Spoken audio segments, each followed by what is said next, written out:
تشنجی علامتوں میں ایپس بھی نمایاں ہے اور اوپیم بھی نمایاں ہے. ان دونوں میں بہت فرق ہے. اوپیم کا مریض اسٹوپر میں ہوتا ہے، یعنی نیم بے ہوشی کی کیفیت میں، اور اوپیم کے مریض کو درد نہیں محسوس ہوتی کوئی. لیکن یہ جو ہے تشنج جب اس کو ہو تو اس وقت اس تشنج والے حصے میں ضرور درد ہوتی ہے. جو افیمی زیادہ افیم کھاتے ہیں ان کو، جس کو پنجابی میں کہتے ہیں کڑل پڑنا، وہ تشنج ہی ہوتا ہے. ان کو بہت پڑتے ہیں پاؤں میں، ٹانگوں میں، ادھر ادھر. اور ایپس میں بھی تشنج پایا جاتا ہے. ایپس کا تشنج بعض دفعہ اتنا شدید ہوتا ہے کہ اس حالت میں دم نکل جاتا ہے مریض کا. اور اس کے تشنج کا الرجی سے تعلق ہے، اور اس الرجی کو گرمی سے نقصان پہنچتا ہے.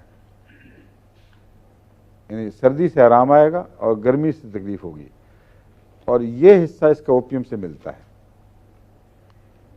باقی حصے نہیں. مگر یہاں جوڑ ہے، اوپیم میں بھی اگر تشنج میں گرمی سے اضافہ ہو تو اوپیم اس کا علاج ہے، اور ایپس بھی اس کا علاج ہے. بیلاڈونا بھی علاج ہے. بیلاڈونا روزمرہ کے استعمال کی دوا ہے، لیکن گہرا لمبا اثر دکھانے والی نہیں. ایپس اس کی نسبت زیادہ لمبا اثر دکھانے والی دوا ہے، اور اوپیم دونوں سے زیادہ لمبا اثر دکھانے والی ہے. تو ان کی پہچان ضروری ہے. اگر کرونک ہو تشنج یا تشنجی رجحان تو اس کو بیلاڈونا فائدہ نہیں دے گا. اگر وقتی طور پر فائدہ دے گا بھی تو بیماری کو دور نہیں کر سکتا. ان بیماریوں کو دور کرنے کے لیے اگر گرمی سے بڑھتی ہے تو ایپس نیم کرونک سا اثر کرتی ہے. یعنی ایپس بالکل حاد نہیں ہے فوری، بلکہ لمبی بیماریوں اور بالکل مختصر بیماریوں کے درمیان واقع ہے، تو وہاں یہ کام کر جاتی ہے. لیکن عین ممکن ہے کہ ایپس کے بعد سلیشیا کی ضرورت پڑے، کیونکہ تشنجی حالتیں بھی بس خاص قسم کے زہروں کے نتیجے میں پیدا ہوتی ہیں. اور سلیشیا ایپس جہاں کھڑی ہو جائے اور کام کرنا بند کر دے، وہاں سے سلیشیا اس کو اٹھا لیتی ہے، اور اس وقت تک مزاج کو ایپس بدل بھی چکی ہوتی ہے.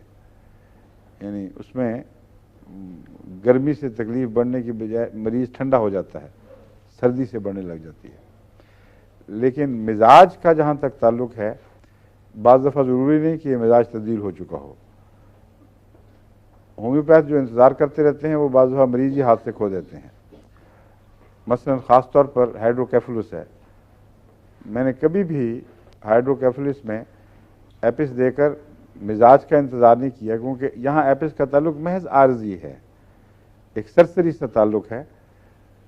دماغ پر دباؤ پڑا ہے، اس کی وجہ سے جس طرح ایپس میں ورم ہو جائے اور ورم کو گھونٹنے کی کوشش کی جائے تو تکلیف بڑھے گی، اس طرح کا اثر ہے یہ. اس کا ایپس کے مزاج سے کوئی اور تعلق نہیں ہے. اس لیے یہ انتظار کریں کہ ایپس کا مریض ایپس پر جسم کو ٹھنڈا کرے پھر آپ دوائی دیں تو وہ بعض دفعہ ہوگا ہی نہیں. اس لیے مرضوں کی نوعیت کو سمجھنا اور بیماریوں کا ان سے تعلق خوب اچھی طرح ذہن نشین کر لینا ایک اچھے ہومیوپیتھ کے لیے ضروری ہے. ورنہ وہ ہمیشہ دبدبے میں رہتا ہے، شک میں مبتلا رہتا ہے کہ وہاں تو کتاب میں تو یہ لکھا ہوا ہے، اب میں کیا کروں، وہاں تو یہ لکھا ہوا اب میں کیا کروں.